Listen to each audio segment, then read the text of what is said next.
Didn't get very far from the last video I've just posted of those metals on that tree, and oh, what do we have here?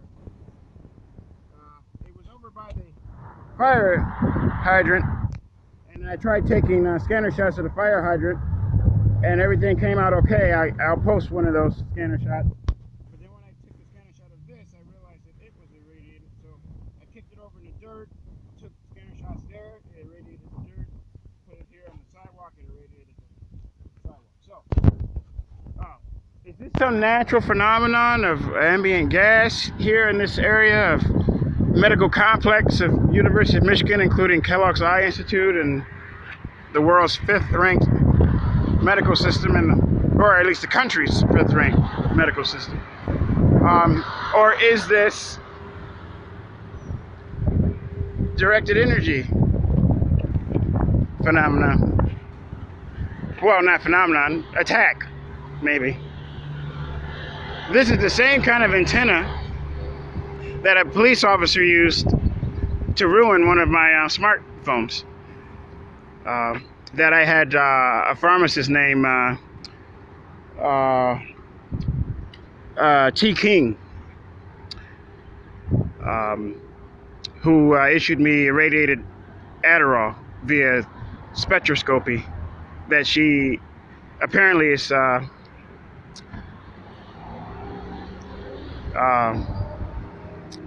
capable and competent of doing. She puts that on her resume and on the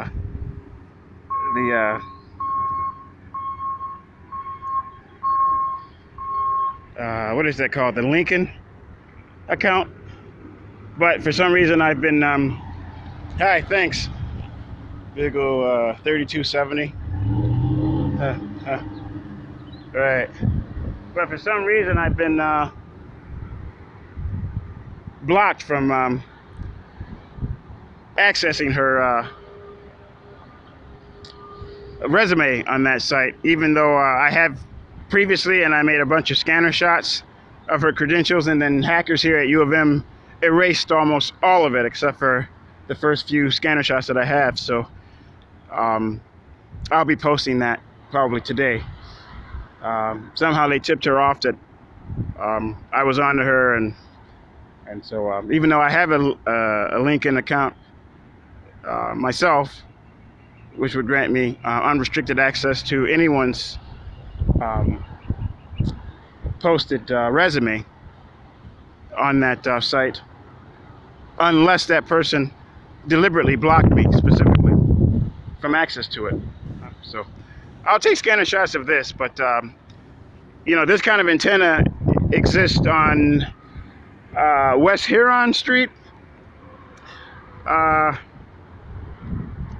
just past the Atlanta Shelter Center, underneath the railroad track, and that's where a police officer was in the vehicle number 30 on the day. He was bald, Caucasian, male.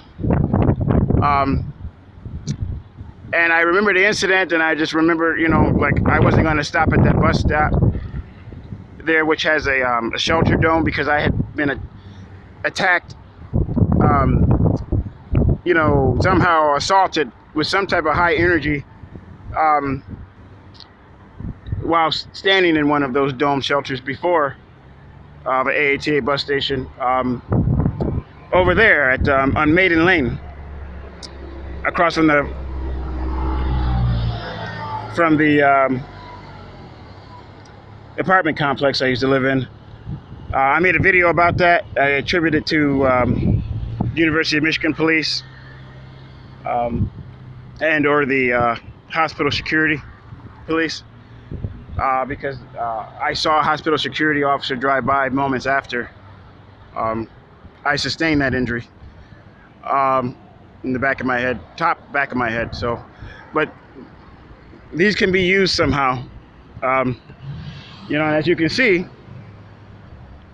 just like in a previous video that I made of an employee of the city of Ann Arbor who used a infrared measuring instrument to irradiate a baby stroller or carriage in front of a children's nursery that I walk past every day. and was investigating for radiation exposure because it was right across from a huge building that was being constructed on, you know, with various tools that could have included laser equipment that is often used here in Ann Arbor, Michigan for some reason. I've showed pictures and videos of that at various construction sites here. There's a fetish here in Ann Arbor for gamma cameras. Apparently there's not much I